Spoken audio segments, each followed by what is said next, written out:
Good morning and welcome to this very special English pre-Drupa because we are in Morocco in Casablanca today.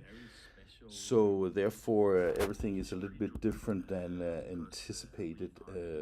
One of the things that is always a big question when you go to any place out of your, let's say, your normal areas is of course how does the bandwidth work? So that is one thing. So I hope it will work today.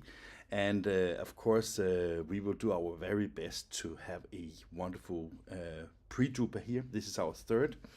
And we already have guests waiting for us, so that is super exciting. But before we get into the first interview and the first chat, which is with Shlomo from Hicon, I just want to share a few things that we have worked with for a long time that you have maybe seen on our PreDrupa page on LinkedIn. And I will do it very fast because it's more interesting to talk about products, but I think you should keep an eye on this anyway.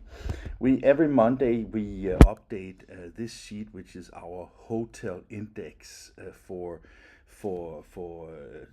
two hotels. It's a Holiday Inn Express and a Hyatt Hotel Me and All in Düsseldorf, just to see how the price development goes, because that can say a little bit about how the number of visitors will be at Drupa. That is one thing. The other thing that is also interesting with it is that you can still get to Drupa, and as you can see in the bottom of the graph, you can still get a room in the peak week for 42 euros. So that is still an option to go, even if you're on a budget.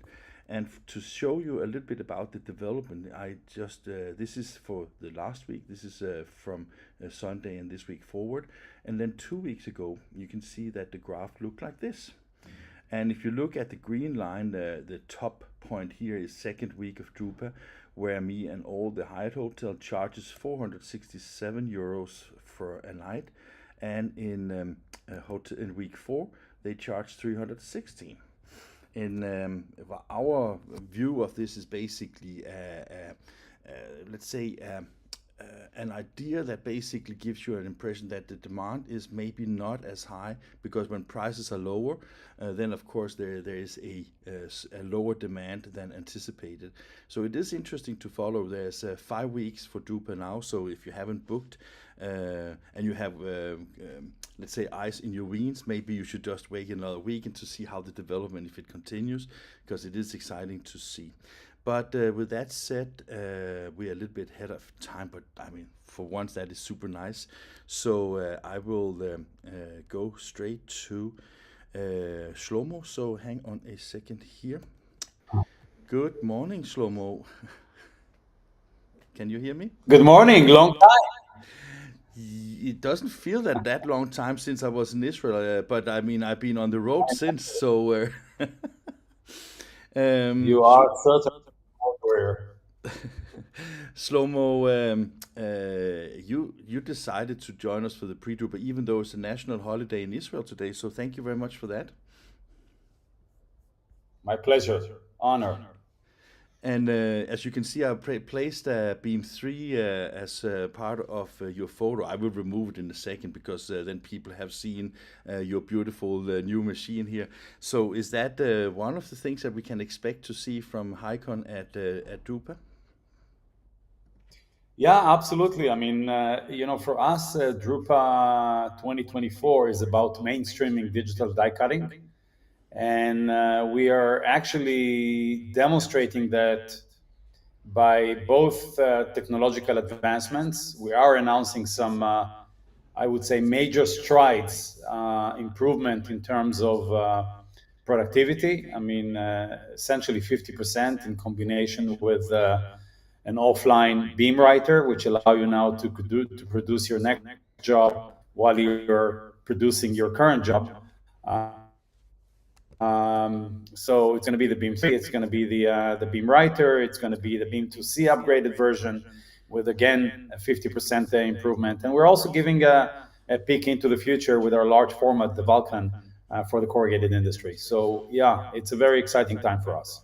And one thing is the exciting times about what you're showing at Drupa, but also the recent announcement of sales. I mean, it must be very encouraging for you and your team, because I mean, I think it's a well-known secret that you have been in troubles, but it seems also that you're on the way to get out of them. So it is at least the steps in the right direction, right? Well, you know, it's a marathon. It's not a sprint, and for us, you know, eye on the prize. I mean, we're actually focused very much on what we're trying to do, selling into customers that can help us build a company to last. If you look, in fact, in the last 4 years, on our customers' performance as measured by the number of jobs that they're producing, and I'm obviously specifically talking about the packaging industry, we are proud to be and humble to serve customers that have demonstrated 50% compounded annual growth rate in the last 4 years every year. And this is in a time where the industry didn't necessarily increase in terms of volume. So I think it's an indication that A, we're selling to the right customers. The customers we sell to gets it. I mean, they do understand that in order to be competitive in a time of increased demand for agility, sustainability, and manufacturing on demand, one has to actually have digital capabilities, and most of them actually looking at end-to-end print combined with finishing. So the recent announcement that you mentioned with Menasha is certainly something we're very proud of. I mean, it's a third unit over a period of less than 6 months, and I think it's not the end of the game. For us, it's just the beginning of the journey. So is the case for Menasha, but they have entrusted their confidence in us, and we're certainly committed for their success, because their success will be our success. Of course. Let's go a little bit down a memory lane, because first Drupa in 8 years, and I remember the fantastic booth you had at Drupa 16. Um, and I think that everybody recognized that that was a fantastic booth and a fantastic showcase of what Hycon is capable to do. But I also think that you shifted a little bit focus from just making something that looks super nice, that is also becoming more and more, let's say, productive and useful in, especially in the packaging market. Why is it that Hycon has made the change into packaging instead of doing the nice filigrane kind of finishing that you did at Drupa? Yeah, it's. I mean, there is really a long history behind Hycon. This actually should have been our 14 or 15 years since establishment, and indeed, uh, up until 2018, 2019, the primary focus of the company has been commercial print, and I would say it really resulted more from the simple reality that the equipment we had was not suitable for the folding carton, and certainly we did not have a solution for the corrugated.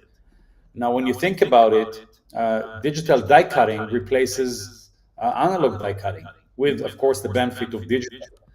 And the benefits can really be only realized when you are producing packaging and display products, something that the initial products the company had was more challenging to accomplish.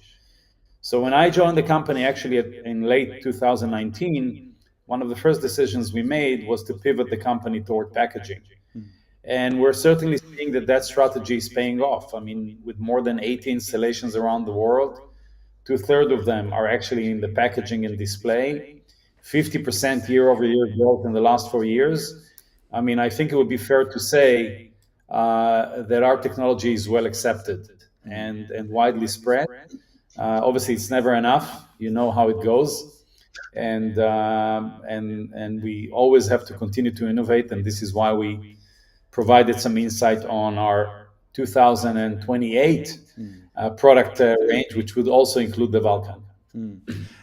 As you know, we were in Israel just a couple of weeks ago, and I must say that seeing your R&D and also when we talk about the Vulcan, it is. I was just about to say that it was when you and I spoke months ago, where I was saying that with the announcement of the relationship with BHS, I thought that you needed to be bigger and faster, and my predictions were not all entirely wrong, right, Shlomo? No, you were right on the money, and I think the one thing in common to the existing product line and the future announcement for the Vulcan is the fact that we're very close to our customers. In fact, the recent announcement of the Beam 3 and the Beam Writer and the upgraded Beam 2C all are coming from customer demands. And by the way, all of them are field upgradable. So protecting our customers' investment is certainly something that is key in our values. I would say that the Vulcan, which we started a couple of years ago with development, right now temporarily are holding it back, is was developed. The specification of the product were developed by a series of early adopter, I would say foundation customers, which include, among others, the Schumacher of the world, Team, the box maker, Menasha, UDS in Poland, and more. And those really have showed us the way. And the outcome of this effort is seen in the product that, in my opinion, the market has been waiting for. I wish we could have done it yesterday, but as we all know, developing a platform to a mainstream market requires a very robust technology that is capable of delivering services continuously on, 2-3 shifts a day, 365 days a year, and that's a very high bar that we're aspired to meet. And this is why we would rather take our time and come with a product that is ripe, and there is enough, I would say, bad experience for digital adoption in the marketplace. We don't want to be one of these companies that have actually going to be spoken about that, hey, we pretty much been our own enemies. So we're very careful. We're growing slowly. I think we're talking to our customers, and hopefully the customers and the prospects, new prospects, will recognize that and will show that we're signing purchase orders at Drupa. That's certainly our expectation. Yeah. Shlomo, I can say that, I mean, the strategy change you mentioned before, going more into the packaging market, it seems also being recognized in the market, because the names you mentioned in the industry are not anybody's, right? That is among the leading companies in the packaging segment. And of course, that must encourage you even more to continue development, because I mean, if it fits the Schumachers and the Tims and the Menages, it also fits other converters in the market. And I take that when listening to the customers, develop the technology, getting that's not the proof of concept, but actually buying the products and use them in daily operation. Again, that must be something that emphasizes the strategy to be right. Yeah, I think you're absolutely right here. I mean, if you look at our customer base with more than 80 installations, in fact, more than 25% of those are installed with customers that have at least 2 units, and that tells you that we are addressing a problem, and we're probably doing it right. Um, uh, when you look at our customer base, I guess you can pretty much divide the customers into 2 distinct groups. You do have the integrated plants, and I would say, why would an integrated plant buy a smaller size, a smaller format? Well, many of them do have specialty packaging plant. Many of them have display plants, and digital is a journey. So for them to start where we can actually bring value is the right way, and over time, obviously migrate into the Vulcan, which is more suitable into the corrugated integrated plants. And within that group, you have the Westrock of the world, you have Pratt Industries, you have the Schumacher, and you have Menasha. The second group is really the I would say, emerging leaders that really understands that to cope with the current market trends of agility, sustainability, on-demand manufacturing, short and medium run length, the only way to do it effectively, it's not enough to have digital print. You do need to have an end-to-end solution, and essentially digital die cutting is something that is a must, is becoming, I would say, more into the mainstream. And this is what 2024 Drupa is all about for us. I can add to that, which I think is maybe also interesting for the people watching this space, is that we were visiting another of your customers, not actually for you, but it happens to be with Karma in Stettin in Poland last week.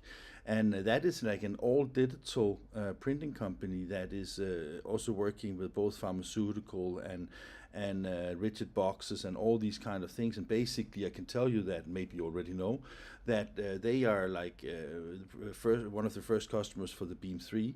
When I spoke to Bartok, who is the production manager there, the way that they see the combination of a Beam 3 together with, for example, the Karma that is like the flex folder that has a lower speed but a faster setup time. That combination of folding carton and rigid boxes is something that they have extremely high expectations for, and that shows to me that this is not just for the big ones. It is also for the ones that have like digital strategies and let's say personalized or versionalized or many SKUs that is going to be used in daily operation. So I guess that the time, maybe Hycon was a little bit too early when you started, and maybe now the time is getting better for the digital transformation when it also comes to the packaging market, right? No, certainly. As I said, I think mainstreaming is not just about technological advancement, but it's about market readiness. Yeah. And the account you mentioned, Eurographics, which is, by the way, a global player in Europe, they have multiple sites, Yeah. including in Scandinavia and Poland. It's a great example. You will see more emerging players like that. And indeed, you probably announced something before we have announced, but Eurographic is our first Beam 3 customer. In fact, the Sorry about upgrade that. was just completed last week. Results, that's okay. You've got some rights.